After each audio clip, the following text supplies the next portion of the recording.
Manni murtii aanaa Amboo dhaddacha guyyaa 11/9 bara 2018 waliin shakkamaa gudeeddii saala wal fakkaata raawwate hidhaa cimaatiin adabe. Qajeelchi poolisii bulchiinsa magaalaa Amboo shakkamaa maqaan isaa Toomaachoo Laggasaa jedhamu jiraataa magaalaa Amboo ganda hora hayyaantu kan ta'e itti yaadee yakka saala wal fakkaataa kan raawwate adabame. Himatamaan kun humna fayyadamuun rukutee dirqisiisee yakka suukanneessaa ta'e raawwachuun magaalaa Amboo keessaa baqachuu hordoffii poolisiin taasiseen qabamee to'annoo seeraa jala ooles ture. Gareen qorannoo yakka qajeelcha poolisii bulchiinsa magaalaa Amboo fi abbaan alangaa magaalaa Amboo waliin ta'uudhaan yakkicha erga irratti qulqulleessanii booda mana murtii aanaa Amboo dhaddacha guyyaa 11/9 bara 2018 waliin himatamaa irratti murtii dabarseera. Manni murtii aanaa Amboo dhimma kana raagaa abbaa alangaa dhiyeesse bu'uura godhachuudhaan erga qulqulleessee booda balleessaadha jechuudhaan himatamaa kanaa fi fakkaattota akka isaa ni barsiisanii ni akeekkachiisa jedhee dhaddacha gaafa guyyaa 11/9 bara 2018 waliin adabbii hidhaa cimaa waggaa 10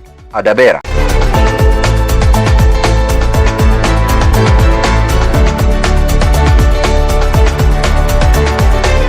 Nageenya lammiilee Itoophiyaa biyyoota garaagaraa jiraatanii akka eegamu hojjetamaa jira jedhe ministeerri dhimma alaa Itoophiyaa. Dubbii himaan ministeera dhimmi alaa Itoophiyaa Ambaasaadar Nabiyaat Geetaachoon hojiilee dippiloomaasii torban darbe keessa raawwataman ilaalchisee ibsa kennaniiru. Itoophiyaan Ameerikaa waliin waliigaltee waloo taasisuun xiyyeeffannoo olaanaa qaban akkasumas dhimmoota naannawaa fi idil addunyaa irratti mari'achuu isaanii ibsaniiru. Itoophiyaan waggaa 80f mootummoota gamtoomaniif sababeeffachuun walitti dhufeenya seena qabeessa mootummoota gamtooman waliin qabdu karaa dippiloomaasii caalmaatti kan cimsite ta'uu himaniiru. Dippiloomaasiin lammiilee irratti xiyyeeffatamuun hojjetamu bu'a qabeessa ta'uu isaa kaasanii nageenyi lammiilee Itoophiyaa, Afrikaa Kibbaa fi Saawud Arabiyaa jiraatanii tiksuuf jilli hundaa'uu isaas dubbataniiru. Nageenyi lammiilee Itoophiyaa biyyoota garaagaraa jiraatanii akka eegamu hojjetamaa jiraachuu isaas kaasanii biyyoota miseensa biraansii waliin marii bu'a qabeessa taasifamuu isaa kaasaniiru.